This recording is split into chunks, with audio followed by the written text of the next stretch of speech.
Chapter number 3 શ્રેણિક એમાં છેલ્લા વિડિયો લેક્ચરમાં આપણે ઉદાહરણ નંબર 17 સુધી જોયું હતું. હવે ઉદાહરણ નંબર 18 થી આગળ લઈએ. અહીંયા શ્રેણિક એ આપણને 3 કક્ષાવાળો ચોરસ શ્રેણિક આપેલું છે અને આ શ્રેણિક સમીકરણ સાબિત કરવાનું છે. હવે સમીકરણને આપણે ડાબી બાજુ લઈએ તો સમીકરણની ડાબી બાજુનું પદ છે a³ -23a -40i અને સાબિત કરવાનું છે આપણે o એટલે કે શૂન્ય શ્રેણી. હવે અહીંયા પહેલો પ્રશ્ન એ થાય કે a³ શોધવાનું કઈ રીતે? તો a³ શોધતા પહેલા આપણે a² શોધવું પડે. a² = a × a. ખાસ ધ્યાન રાખજો કે a² કઈ રીતે મળે? તો a² આપણને મળશે શ્રેણિક a નો શ્રેણિક a સાથેનો ગુણાકાર કરીને, નહીં કે શ્રેણિક a ના તમામ ઘટકોનો વર્ગ લેવો. ફરીથી કહું, a² આપણને કઈ રીતે મળશે? તો કે શ્રેણિક a નો શ્રેણિક a સાથેનો ગુણાકાર કરીને, નહીં કે શ્રેણિક a ના તમામ ઘટકોનો વર્ગ લેવો. તો હવે આપણે શ્રેણિક a નો શ્રેણિક a સાથેનો ગુણાકાર કરી a² શોધીએ. એમાં ઉદાહરણ તરીકે પહેલી હાર એના ઘટકોનો પહેલા સ્તંભના અનુરૂપ ઘટકો સાથે ગુણી અને સરવાળો લઈશું. એટલે કે 1 × 1 + 2 × 3 લઈ લઈએ +3 × 4 લઈ લઈએ. એટલે કે 1 + 6 + 12. તો અહીંયા આપણને મળી ગયું 19. ઓકે, હવે આ જ રીતે આપણે પહેલી યાદના ઘટકોનો બીજા સ્તંભના અનુરૂપ ઘટકો સાથે ગુણી અને સરવાળો લઈએ અને આ જ રીતે ગુણાકાર આગળ વધારી શકીએ છીએ. તો છેવટે અહીંયા આપણને a² એનો આન્સર મળી ગયો. ઓકે, હવે a² શોધ્યા પછી a³ શોધવાના. હવે a³ શોધવા માટે અહીંયા આપણી પાસે બે વિકલ્પ છે. a³ એ આપણે a અને a² આ બે શ્રેણિકોના ગુણાકારથી મેળવી શકીએ છીએ, અથવા તો અહીંયા જુઓ a³ આપણે શોધીશું. પહેલી મેથડ છે આપણી a × a², અથવા તો a² × a કરીને પણ a³ શોધી શકાય છે. તો અહીંયા આપ્યું છે a³ = a × a². હવે a × a² શોધીએ તો શ્રેણિક a અહીંયા મૂકી દીધો અને આ છે શ્રેણિક a². સેમ રીતે અહીંયા ઉદાહરણ તરીકે આપણે પહેલી યાદના ઘટકોનો પહેલા સ્તંભના અનુરૂપ ઘટકો સાથે ગુણી અને સરવાળો લઈએ. તો 1 × 19 + 2 × 1 + 3 × 14. એટલે કે 19 + 2 + 42. તો આપણને આન્સર મળશે 63, જે અહીંયા લખેલું છે. તો આ જ રીતે આપણે આગળ ગુણાકાર વધારી શકીએ છીએ. તો અહીંયા આપણને છેવટે a³ ના તમામ ઘટકો મળી ગયા છે. તો આ રીતે આપણને a³ મળી ગયું. હવે આપણે આગળ વધીએ. તો હવે જે આપણને શ્રેણિક સમીકરણ આપ્યું છે એ શ્રેણિક સમીકરણની ડાબી બાજુનું પદ તમે જુઓ a³ -23a -40i. તો હવે બધા શ્રેણિકો આપણે મૂકી દઈશું. જો અહીંયા પહેલા a³ મૂકી દીધો, ત્યારબાદ a અને i એટલે આપણે જાણીએ છીએ કે એકમ શ્રેણિક. અહીંયા a³ અને a 3×3 કક્ષાના શ્રેણિક છે. તો આપણો જે એકમ શ્રેણિક છે એ પણ 3 કક્ષાવાળો એકમ શ્રેણિક આવે. ના ઘટકો આપણે જાણીએ છીએ પહેલી હારમાં 1 0 0, બીજી હારમાં 0 1 0 અને ત્રીજી હારમાં 0 0 1. હવે નેક્સ્ટ સ્ટેપમાં જે શ્રેણિક એ છે એને -23 વડે ગુણ્યું છે અને જે શ્રેણિક આઈ છે એને -40 વડે ગુણ્યું છે, એટલે કે એના તમામ ઘટકોને -40 વડે ગુણ્યું છે. અને ત્યારબાદ આ ત્રણ શ્રેણિકોના અનુરૂપ ઘટકોનો સરવાળો લીધો. ઉદાહરણ તરીકે આપણે 63 પ્લસ -23 પ્લસ -40, તો અહીંયા જવાબ 0 આવી ગયો. એ જ રીતે બાકીના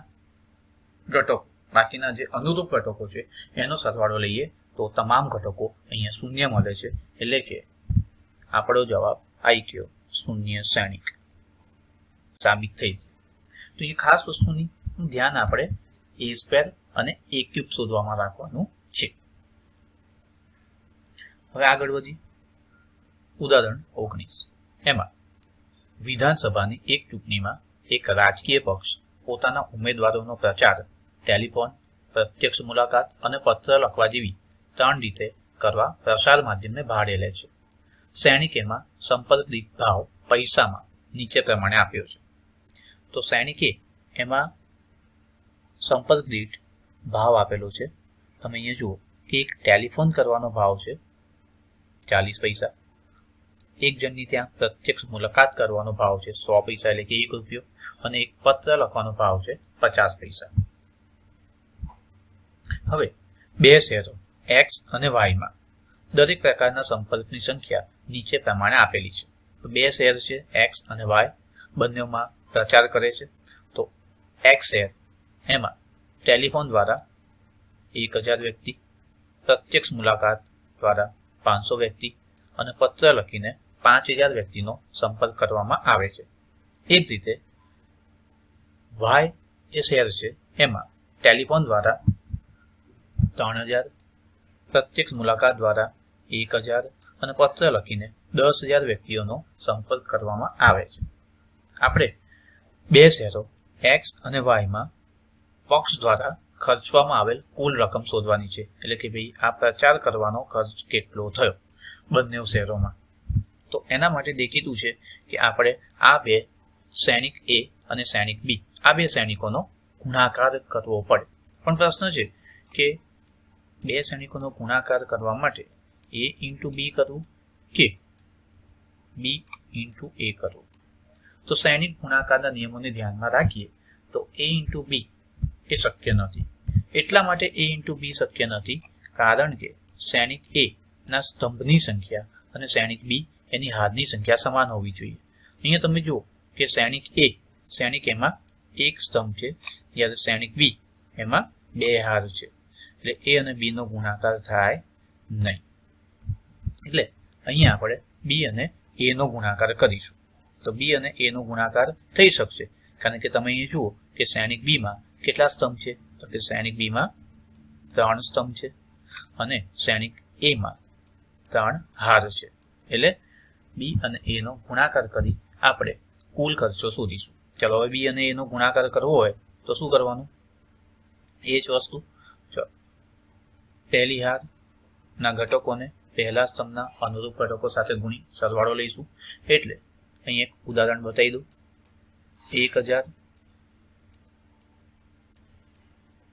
1000 ગુણ્યા કેટલા કરીશું આપણે?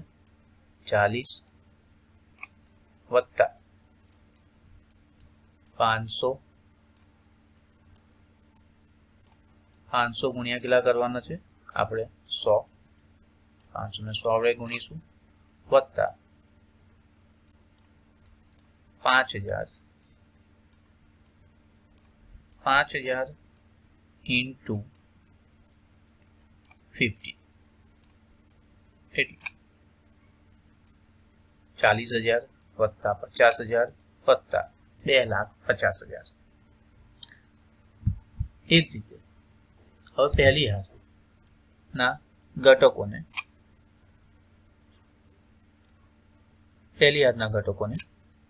પહેલા સ્તંભના ઘટકો સાથે ગુણી અને સરવાળો લઈએ.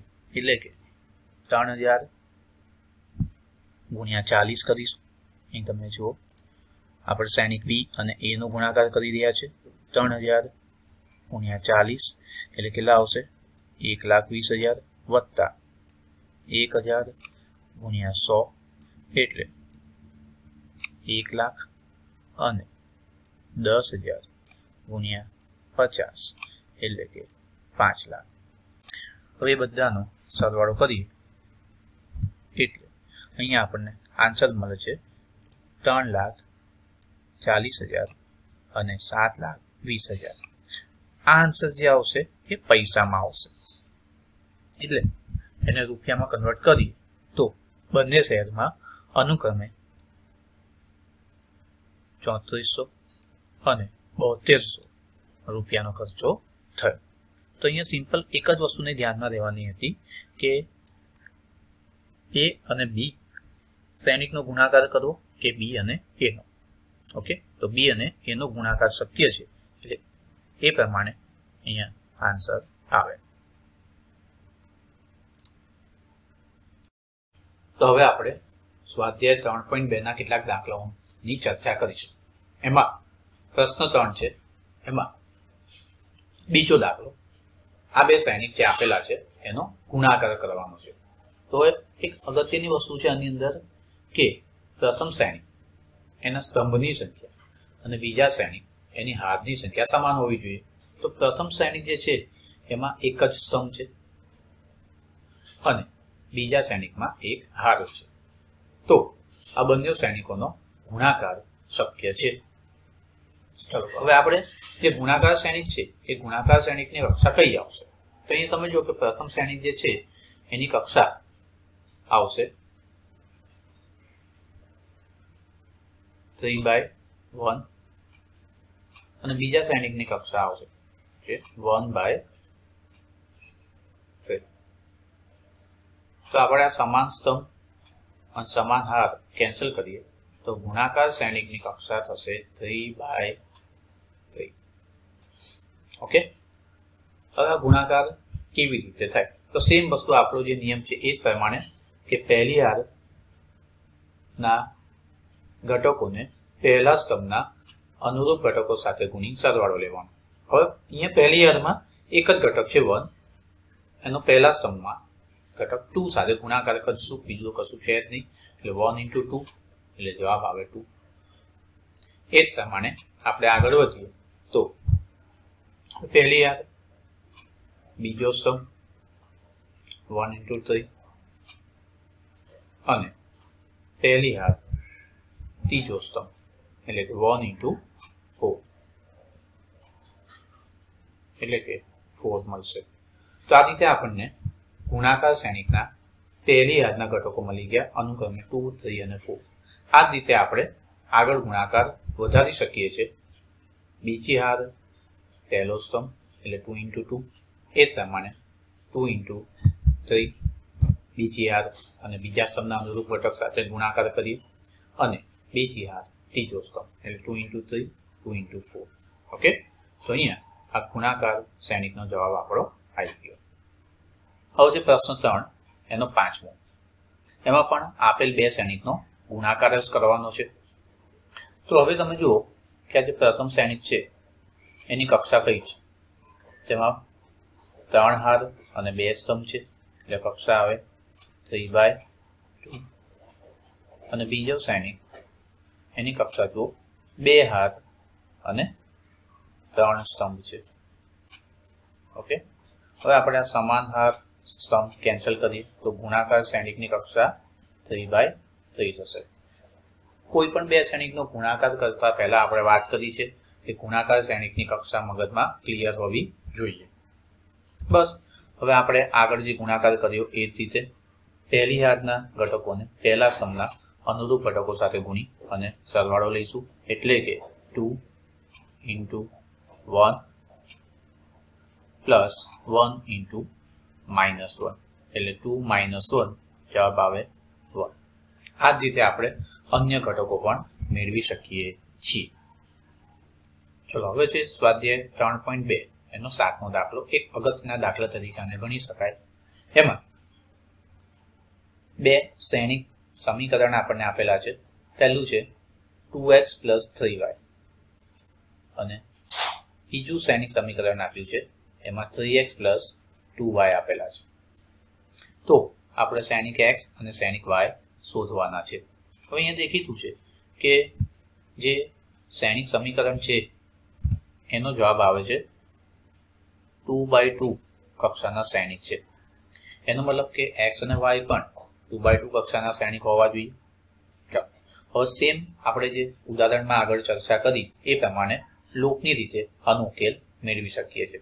તો હવે લોપ કરવો કઈ રીતે? અહીંયા તો x નો કે y નો આપણે લોપ કરી શકીએ. આના ઉકેલ માટે પહેલા તો શ્રેણિક સમીકરણ જે 1 અને શ્રેણિક સમીકરણ 2 એમાં શ્રેણિક સમીકરણ 1 ને 2 વડે ગુણી અને શ્રેણિક સમીકરણ 2 એને 3 વડે ગુણી તો અહીંયા y નો લોપ થઈ જશે. અને ત્યારબાદ બાદબાકી લીધી છે y નો લોપ કરવા માટે, બરાબર છે. તો હવે શ્રેણિક સમીકરણ 1 એને 2 વડે ગુણીએ અને શ્રેણિક સમીકરણ 2 એને 3 વડે ગુણી બાદબાકી લીધી છે. જો એ પ્રમાણે અહીંયા ડાબી બાજુ જે પ્રમાણેની પ્રક્રિયા કરી એ પ્રમાણે જમણી બાજુ. તો આપણે અહીંયા 2x + y મૂકી દીધો, એને 2 વડે ગુણ્યા અને આ જે શ્રેણિક આપેલું છે તે છે 3x + 2y એને 3 વડે ગુણ્યા, બરાબર છે. તો હમણાં વાત કરીએ એ પ્રમાણે y નો લોપ થઈ જશે. અહીંયા તમે જોઈ શકો છો કે નેક્સ્ટ સ્ટેપમાં આ બંનેનો ગુણાકાર કરીએ તો 4x + 6y આવે અને આ બંનેનો ગુણાકાર કરીએ તો -9x - 6y આવશે. ઓકે, હવે એમાંથી 6y અને -6y એ કેન્સલ થઈ જાય. ઓકે, અને આપણને શ્રેણિક x મળી જશે. સેમ પ્રોસેસ આપણે જમણી બાજુના શ્રેણિકમાં પણ જોવાનો. આ જે પ્રથમ શ્રેણિક છે એને 2 વડે ગુણીશું અને 3 વડે ગુણીશું અને ત્યારબાદ અનુરૂપ ઘટકોની બાદબાકી લઈ લેવાની. તો હવે આગળના સ્ટેપમાં તમે જોઈ શકો છો આપણને -5x મળી જાય છે. કેવી રીતે? તો કે 4x - 9x અને જમણી બાજુ આપણને આ બે શ્રેણિકના અનુરૂપ ઘટકોની બાદબાકી લેવાથી પરિણામી શ્રેણિક મળે છે. હવે x શોધવા માટે ફક્ત હવે માગેલ જે આપેલ શ્રેણિક છે એને આપણને -5 વડે ભાગી નાખીશું, બરાબર છે. એટલે શ્રેણિકના તમામ ઘટકોને -5 વડે ભાગીએ એટલે શ્રેણિક x નો આન્સર અહીંયા આવી ગયો. ઓકે, તો શ્રેણિક x મળ્યા પછી હવે શ્રેણિક y શોધવા માટે આપણે ફરી પાછા સમીકરણ પર આવી જઈએ. સમીકરણ 1 અને સમીકરણ 2. હવે એમાંથી x નો લોપ કરીશું. હવે x નો લોપ કરવા માટે શું કરવાનું? તો જે પ્રથમ સમીકરણ આપ્યું છે એને કેટલા વડે ગુણીશું? હવે એને આપણે ગુણીશું 3 વડે અને હવે આ જે બીજું સમીકરણ આપ્યું છે એને આપણે ગુણીશું 2 વડે અને ત્યારબાદ બંનેની બાદબાકી લઈએ તો સેમ રીતે x નો લોપ થઈ જશે અને શ્રેણિક y આપણને મળી જાય. ઓકે, જે અહીંયા દર્શાવેલું છે. ઓકે, તો અહીંયા 6x અને -6x કેન્સલ થઈ જશે અને ત્યારબાદ જવાબ આવી ગયો આપણો અહીંયા 5y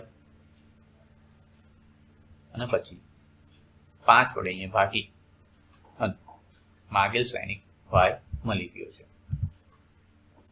જો આ રીતે આન્સર ના લાવવો હોય તો શ્રેણિક x આપણને જે શ્રેણિક x મળી ગયો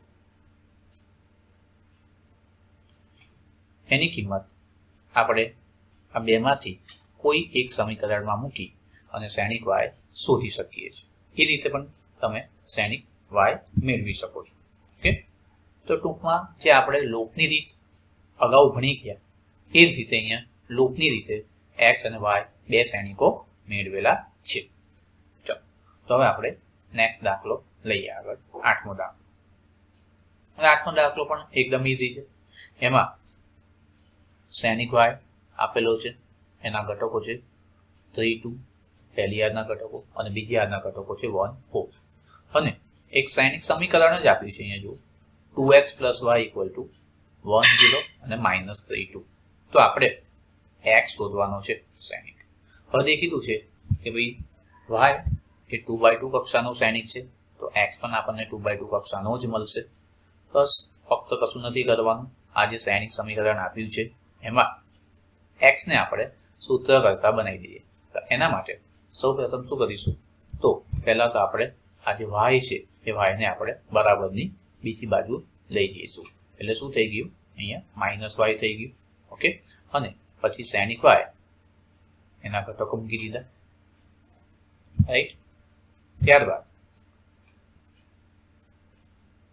જમણી બાજુ અનુરૂપ ઘટકોની બાદબાકી લીધી, એટલે આપણને 2x સૈનિક મળી ગયો. અને x સૈનિક શોધવા માટે પછી એને 2 વડે ભાગી નાખ્યા, એટલે કે આ તમામ ઘટકોને 2 વડે ભાગીશું એટલે સૈનિક x મળી ગયો. તો એકદમ સરળ દાખલો તો આ. આગળ લઈએ 12મો દાખલો. એમાં પણ એક સૈનિક સમીકરણ જેવું જ આપ્યું છે. તો આપણે x, y, z અને w ના મૂલ્ય શોધવાના છે. તો ડાબી બાજુ જે સૈનિક આપેલો છે આપણને, એને તો પહેલા શું કરીશું, આપણે 3 વડે ગુણીશું. એટલે 3 વડે ગુણવાથી એના ઘટકો આપણને અનુક્રમે 3x, 3y, 3z અને 3w મળી ગયા. અને જમણી બાજુ જે સૈનિક છે એમાં અનુરૂપ ઘટકોનો સરવાળો લઈશું. હવે ત્યારબાદ સૈનિકોની સમાંતરના ગુણધર્મનો ઉપયોગ કરતા આપણે બંને બાજુ અનુરૂપ ઘટકોની સરખામણી કરીએ. તો પ્રથમ ઘટકોની સરખામણી કરીએ, પહેલી યાદના પ્રથમ ઘટક, તો સમીકરણ મળશે 3x = x + 4. એના ઉપરથી x ની વેલ્યુ મળી ગઈ, x = 2. એ જ રીતે પ્રથમ હાર એના બીજા ઘટકોની સરખામણી લઈએ, તો 3y = 6 + x + y. એમાં આપણે સમીકરણને ઉકેલીએ તો y બરાબરની બીજી બાજુ લાવીએ તો 3y - y એટલે 2y થઈ જશે, અને x ની કિંમત 2 મૂકી દીધી. ઓકે, ટૂંકમાં સમીકરણનો ઉકેલ મેળવવાનો છે અને x ની કિંમત 2 મૂકવાની છે, એટલે y ની કિંમત 4 આપણને મળી ગઈ. સેમ રીતે આપણે આગળ વધીએ તો હવે 3w = 2w + 3. ઓકે, એની સરખામણી લઈએ તો w મળી જાય છે આપણને.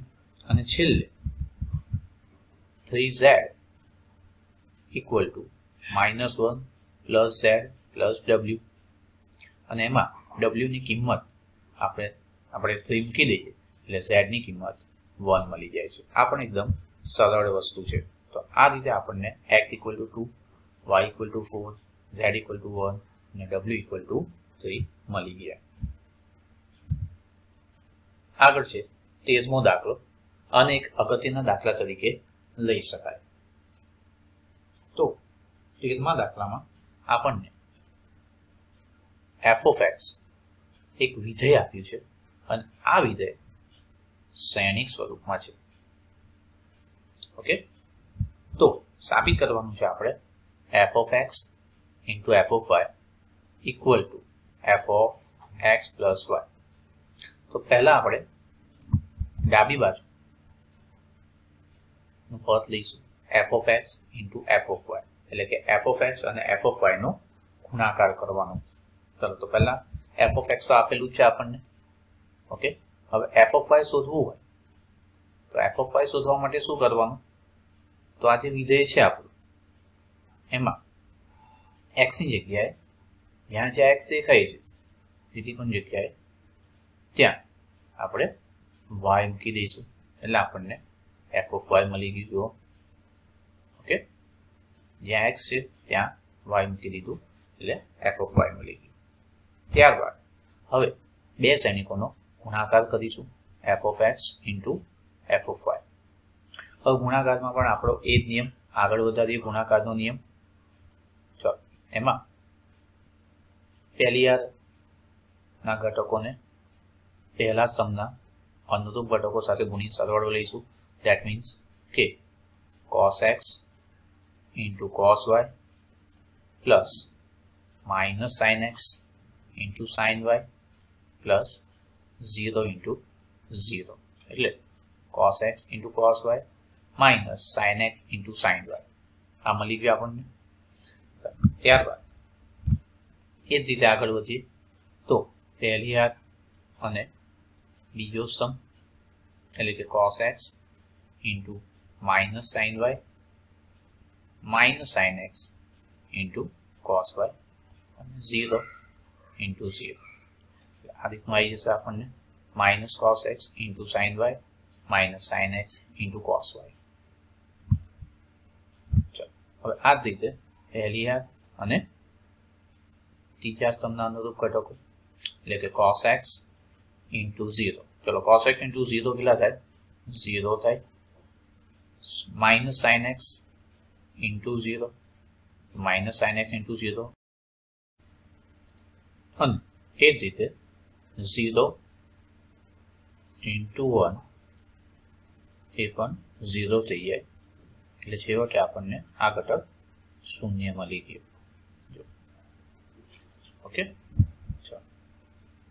હવે આગળ વધીએ તો હવે બીજી હાથના ઘટકોને પહેલા સ્તંભના અનુરૂપ ઘટકો સાથે ગુણીને સરવાળો લઈશું એટલે કે sin x into cos y plus cos x into sin y plus 0 into 0 એટલે sin x into cos y plus cos x into sin y એવું જ મળશે આપણને. હવે આવશે બીજી હાથના ઘટકોને બીજા સ્તંભના અનુરૂપ ઘટકો સાથે ગુણી સરવાળો લેવાનો એટલે કે sin x into minus sin y plus cos x into cos y plus 0 into 0 એટલે minus sin x into sin y plus cos x into cos y. અને છેલ્લે બીજી હાથના ઘટકોને ત્રીજા સ્તંભના અનુરૂપ ઘટકો સાથે ગુણી સરવાળો લઈએ તો જવાબ આવશે 0. આ રીતે આપણે આગળ ગુણાકાર વધારી શકીએ છીએ. તો હવે અહીંયા તમે જુઓ કે પહેલી હાથનો જે પહેલો ઘટક છે એમાં cos x into cos y minus sin x into sin y એટલે એ સૂત્ર થઈ જશે cos x plus y નું. રાઈટ. હવે પહેલી હાથના બીજો ઘટક જો એમાં શું છે minus cos x into sin y minus sin x into cos y.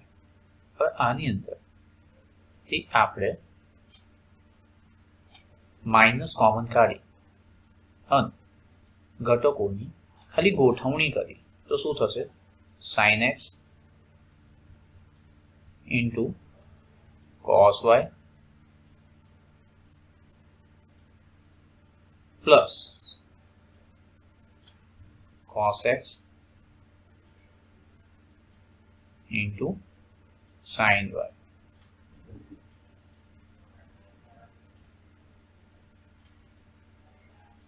એટલે કે કોણ સૂત્ર થઈ જશે?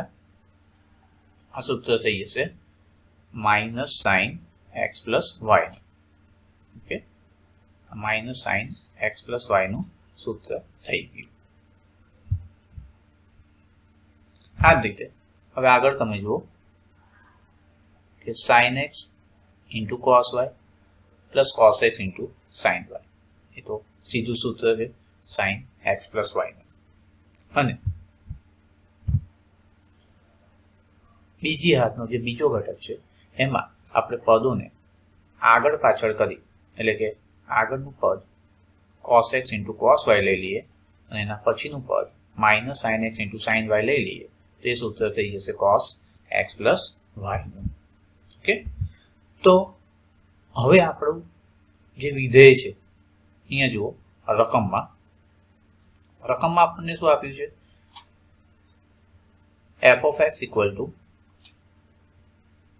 cos x minus sin x 0 sin x cos x 0 0 0 1 આ એના ઘટકો છે. તો અહીંયા x ની જગ્યાએ આપણે x પ્લસ વાય મૂકીએ, x ની જગ્યાએ x પ્લસ વાય મૂકીએ તો આપણને આ રીતના તમામ ઘટકો મળી જશે. એટલે આપણે એવું લખી શકીએ કે that is f of x plus y. તો આ રીતે સાબિત થઈ ગયું f of x into f of y equal to f of x plus y. Right. અહીંયા આપણે શ્રેણિક ગુણાકાર અને એ ઉપરાંત ત્રિકોણમિતિ એનો ઉપયોગ થયો આ દાખલો ગણવામાં. બરાબર છે. હવે આગળનો દાખલો છે 14મો દાખલો. 14મા દાખલામાં કશું જ નથી કરવાનું. તમે રકમ જોઈ શકો છો.